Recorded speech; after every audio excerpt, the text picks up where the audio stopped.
हाँ जी दोस्तों, कैसे हैं आप सब। एक बार फिर से आपका स्वागत है। आज हम बात करेंगे एक बहुत छोटे से इंटरेस्टिंग टॉपिक पे, जो हम शादियों में बारात लेके जाते हैं। यहाँ पे अपने यहाँ पे कल्चर है कि जब शादी होती है तो दूल्हे के साथ 150 लोग, 100, 200, 500 भी जाते हैं कई जगह। तो ये अपन एक नोटिस करेंगे तो इसमें देखने वाली बात ये है कि शादी करनी है दूल्हे को और दुल्हन को, है ना। तो उसके अंदर इतने लोगों को, 150 लोगों को, गाँव मोहल्ले के लोगों को, सबको साथ ले जाने का उसमें लॉजिक क्या है। तो ये लेकिन ये परंपरा शुरू कैसे हुई होगी, बारात की जो परंपरा शुरू कैसी हुई होगी, इसके बारे में अपन आज बात करेंगे। बहुत इंटरेस्टिंग टॉपिक है। तो जहाँ तक मुझे लगता है ये शुरू ऐसे हुआ होगा कि पहले क्या होता था कि बहुत से जो रास्ते नहीं थे, गांव जो थे दूर दूर गांव थे, उनमें सड़कें वड़कें कुछ नहीं थी, कोई पक्के रास्ते नहीं थे। बहुत एरिया जो होता था रास्ते में सुनसान टाइप होता था, काफ़ी दूर तक, कई किलोमीटर तक गांव नहीं होते थे, बीच में कोई आदमी नहीं होता था, इंसान नहीं होता था, सड़कें नहीं थी, लाइटें नहीं थी, रात के बाद कोई घर से बाहर निकलता नहीं था, यातायात के साधन नहीं थे उस टाइम के अंदर। तो शादी करने के लिए जाते थे, बारात जब जाती थी तो आपने सुना होगा बारात जाती थी ऊँटों से, घोड़ों से तो घोड़े तो बहुत कम थे, ऊँटों से बारात जाती थी, मोस्टली ऊँट गाड़ी से या ऊँटों से ऐसे बारात जाती थी। तो बारात जाती थी, बारात को जाने में बहुत दिन लगते थे। दूर सपोज कीजिए 200-300 किलोमीटर दूर बारात जा रही है, तो अब तो गाड़ी से 3-4 घंटे लगते हैं, लेकिन उस टाइम में उनको 2-2, 3-3 दिन, 4-4 दिन, 5-5 दिन, 10-10 दिन में लग जाते थे, और इतने दिन वापस आने में लग जाते थे। और पहले आपने सुना भी होगा कि बारातें 5-5, 7-7 दिन रुका करती थी। तो रुकने का रीज़न ये था कि जो बंदा सपोज कीजिए कि 5-7 दिन रास्ता तय करके, सफ़र तय करके पहुंचा है कहीं पे, तो वो तुरंत तो रवाना होगा नहीं। अभी तो क्या 4 घंटे में गाड़ी से पहुंचते हैं, 2 घंटे में पहुंचते हैं, 2 घंटे में नाश्ता पानी किया, लोग वापस आ जाते हैं। उस टाइम लोग ऊँटों से जाते थे, परेशान भी हो जाते थे, तो फिर वो 5-7 दिन वहाँ पे रुकते थे। उसके बाद वो वापस, इतना लंबा उनको सफ़र आते हुए तय करना होता था, तो वो आते थे।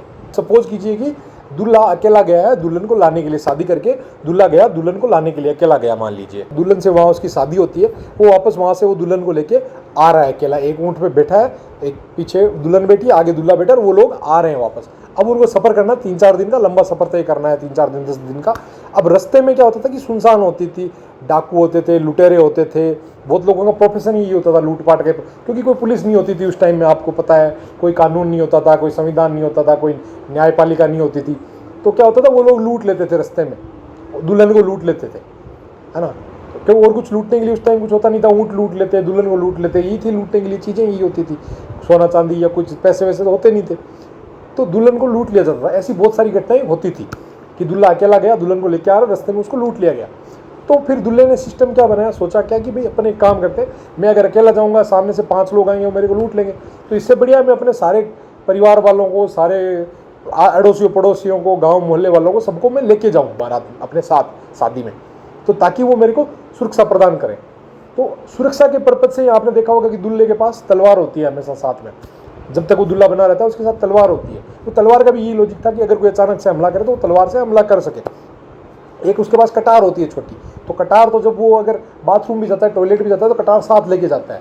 तो उसका पर्पज़ था, सेफ्टी का पर्पज़ था, कि अगर बाय द वे मान लो वो इधर उधर हुआ, पीछे से किसी ने हमला कर दिया, है ना, तो उसके लिए वो कटार अपने साथ रखता था। जब तक वो गांव से रवाना होने से लेकर वापस आने तक, गांव पहुंचने तक कटार और तलवार अपने साथ रखता था कि रास्ते में कहीं भी हमला हो सकता है। तो उसको फिर धीरे धीरे परंपरा बन गई वो कटार रखने की, है ना। तो शुरू ये ऐसे हुआ था, सुरक्षा के पर्पज से शुरू हुआ था। इवन जो बाराती जाते थे साथ में 150, जो भी बाराती, 150 तो नहीं होते थे उस टाइम, जनसंख्या बहुत कम थी, 20, 30, 40 जो भी बाराती जाते थे, तो वो भी इवन छोटे बच्चे वगैरह नहीं जाते थे, बूढ़े नहीं जाते थे, जवान लोग जाते थे, और वो भी साथ में तलवारें वगैरह हथियार लेके जाते थे। वो जाते थे उसको सुरक्षा प्रदान करने के लिए। तो जब उनमें से किसी की वापस शादी होती, जो बंदा बारात में गया था उसमें से किसी की वापस शादी होती, तो जो बंदा दूल्हा है वो उसके दूसरे वाला दूल्हा बनता, तब वो उसकी बारात में जाता था वापस, है ना। जैसे मेरी शादी हुई तो मैं गया, मेरे को आप सुरक्षा देने के लिए मेरी बारात में गए, तो जब आपकी शादी हुई तो मैं आपकी शादी में मैं तलवार लेके आपको सुरक्षा देने के लिए मैं आपका बाराती बन के गया। तो ऐसे एक कल्चर शुरू हुआ कि आप मेरी बारात में जाओगे, मैं आपकी बारात में जाऊंगा, मतलब आप मुझे सुरक्षा दोगे, मैं आपको सुरक्षा दूंगा। तो ऐसे इतिहास में बहुत सारी घटनाएं देखने को मिलती है, जब दुल्हनों को लूट लिया गया, बारातों को लूट लिया गया, ऐसी घटनाएं होती थी। उससे सुरक्षा के पर्पज से ये परंपरा धीरे धीरे बारात के रूप में ये शुरू हुई, और धीरे धीरे इसने एक परंपरा का रूप ले लिया। अब इसकी आवश्यकता खत्म हो गई, अब तो गाड़ी लेके दूल्हा जाके दुल्हन को लेके आ सकता है ना। अब सिर्फ ये एक परंपरा बची है, और उस टाइम इसका एक रीजन था, उसका एक लॉजिक था, कि सुरक्षा के पर्पज से शुरू हुआ था सारा कुछ जो था। तो ऐसी और इंटरेस्टिंग जानकारियों के साथ हम आपके साथ वापस आपसे रूबरू होंगे नेक्स्ट एपिसोड में। और अगर आपको हमारे वीडियोज़ पसंद आ रहे हैं तो वीडियोज़ को लाइक कीजिए, कमेंट कीजिए, और शेयर कीजिए वीडियोज़ को, और हमारे चैनल को सब्सक्राइब कीजिए ताकि आपको और भी नए नए वीडियोज़ हम आपके सामने लाते रहें।